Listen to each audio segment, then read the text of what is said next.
Welcome, everyone. We're at the Innovation Alley podcast studio at 321 McDermott, downtown Winnipeg, on the alley. And we're here with Jeff Risner, Dan Blair, and Brad Hack. Now, Brad, you're from Brandon, right? Yes, that's right. Awesome. So we're going to talk about the Brandon startup scene here. Yeah, that's right. And I think that you have a unique vantage point. Mm-hmm. Brad works for Futurpreneur Canada, and which is one of probably the most important startup funders in Canada. We're a client. BitSpace is a client of Futurpreneur.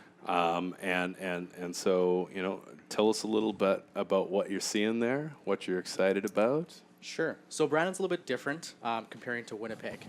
It's a lot more small townish. People aren't really getting out there as much as they are here to really celebrate what they're doing entrepreneurship-wise. That's one of the biggest challenges we have there, is getting people to understand that they don't have to move into Winnipeg to do what they want. They all say, well, I want to get into tech industry, so I got to go to Winnipeg because that's where it's all happening. Yeah. But they really don't understand that they don't have to do that. They can stay in Brandon. Everything we need is there. So I really call it very underground so far. Cool. For the area.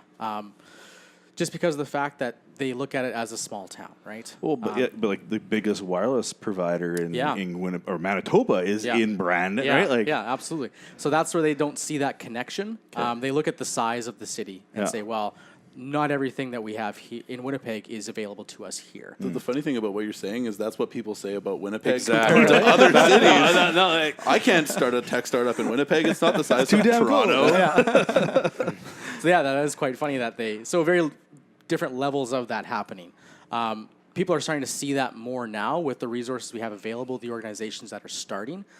They are starting to see that they don't have to do that. They don't have to move to Winnipeg. They can stay there. They can get everything they need. They can get to find all their customers and everything in Brandon, which is kind of nice to start seeing that really grow and flourish as we move. So what, can you tell us a little bit about what is available in the way of support for entrepreneurs? And there's actually quite a bit. So there's us. We started our office there last May in 2015. We've never had an office there before.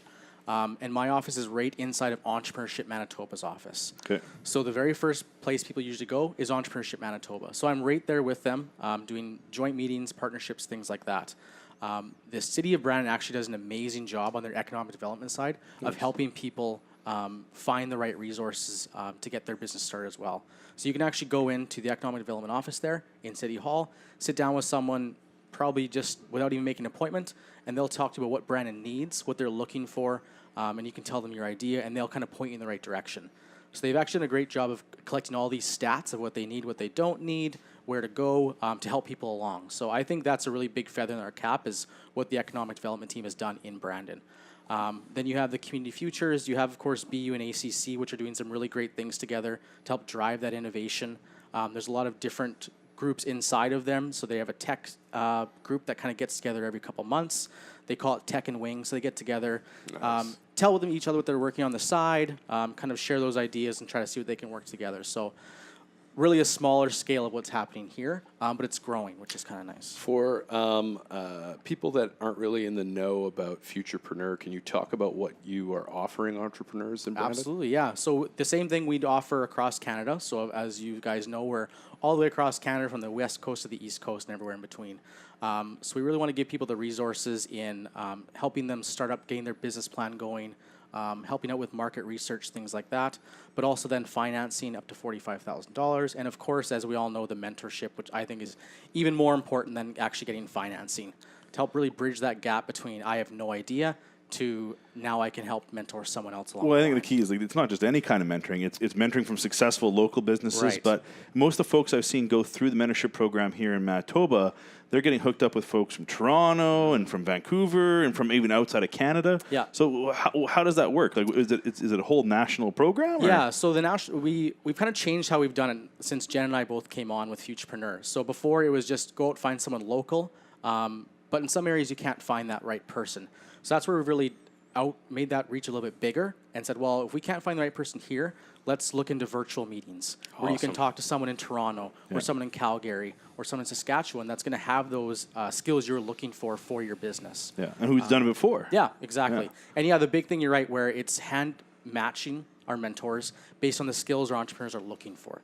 So it's not just, like, hey... For me, for my mentor, I find it important that my mentor at least exists in the same industry that I am, right? So I build video games and virtual reality, so it's important that my mentor exists in the video game and or virtual reality and really space understands as well. what you're doing, yeah, right? so I think that's good that, like, the thing that you guys do is at least look and make sure that, like, you're not having somebody who wants to manufacture a new piece of an engine being mentored with, like, a toy builder. Yeah. You know? Yeah, and it's all really about the skills they're looking for is how we do that match. So when you, I'm sure, did your match, it was really important to find that person that understands what you're doing, where in most cases it's the person comes and says, you know, I know nothing about advertising. I've never done that before, so let's find someone that can really improve my skills in that area.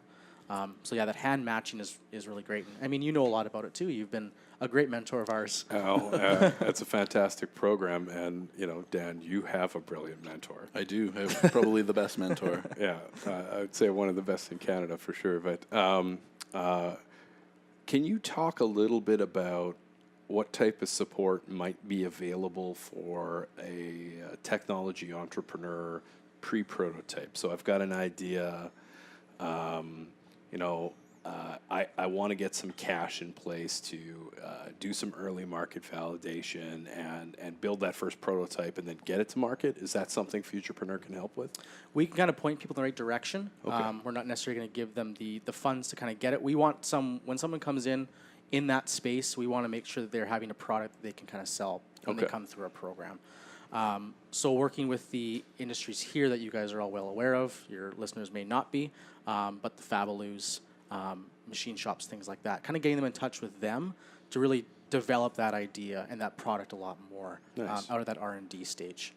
So yeah, the community in Winnipeg is amazing because in most cases everyone knows everyone, but those that don't know who people are, they're very welcoming to come into that community here that you guys have. So yeah, and I think in Winnipeg, anyways, there is an accelerator program. Right, through the North Forge. Right. Well, it's and that's what is that, about $15,000? Yes, it's up to $15,000. And yeah, I don't know the exact details on what they need to provide to us. Right. I know it's a little bit trimmed down from our normal program. Right. But that's still pre-prototype. Yeah. And as that is a loan, those funds can be matched with provincial grants. No, so you're like $30K into this thing almost immediately. Exactly. Yeah, perfect. If you stack it up real nice, you can build quite a war chest right from the get-go. Well, and that is Manitoba supports working together, just like that. But Futurpreneur is definitely one of the most important parts of that. Yeah, a lot of people come in, they're not too sure about their funding sources. So a lot of people think that when you're going to come in and get your funding source, it's going to be from one place, and that's all you're going to deal with. I'm going to go to the bank. They're going to help me. They're going to give me that $150,000 I need. But with just how our economy is, they don't realize that banks are a lot more risk averse these days, which is unfortunate. But that's that's the business that we've got. Yeah. So a lot of people are realizing now that they can stack those financial supports coming through us, coming through a North Forge, coming through a Community Futures, all working together. To kind of help them reach their goal is kind of what we really want to promote. So we get to have you in Winnipeg every once in a while, talking about the ecosystem and cultural differences. You were saying much even though Brandon's a city, it's much more of a small town feel. Yeah. Would you say that ecosystem itself, in those interactions, is that more of a small town feel? Is it a everybody knows everybody kind of scenario? Definitely, everyone does know everyone there. Everyone knows their issues, their problems, their rumors, everything. But as for that ecosystem that really translating there, it's starting to build a lot more. There's a lot of younger people getting into the business landscape, whether that be in their accounting roles, different things like that, lawyers. So they're actually creating that ecosystem now. Nice. And they actually just had a meetup in November, just this past month, called Young Professionals Meetup, where they just got together, had some drinks together, thought about how we could work more as a community in helping younger professionals come up. So if I'm a entrepreneur, I happen to be in Brandon, how do I get engaged? Where, is there a website or something I can check out? How would I check out the scene? There is a LinkedIn group that this group had started. Okay. So they just started it actually 2 weeks ago was when I got the invite. Excellent. To it. So that's kind of the first stop you want to make planning a little digitally before you show up. Other than that, talking to the universities and the ACC is a good stop as well. And even coming down to Entrepreneurship Manitoba office at the provincial building where I am as well, and talking to the chamber too is always kind of a good start to see where things are at and who you can kind of get in touch with. Awesome. Everyone's very welcoming. It's just finding out what you're looking to get out of it and where we can point you in the right direction. Great. Well, appreciate it, Brad. Thanks for coming down to making the drive to Winnipeg. Thank you. And we'll see you soon. Awesome. Thanks.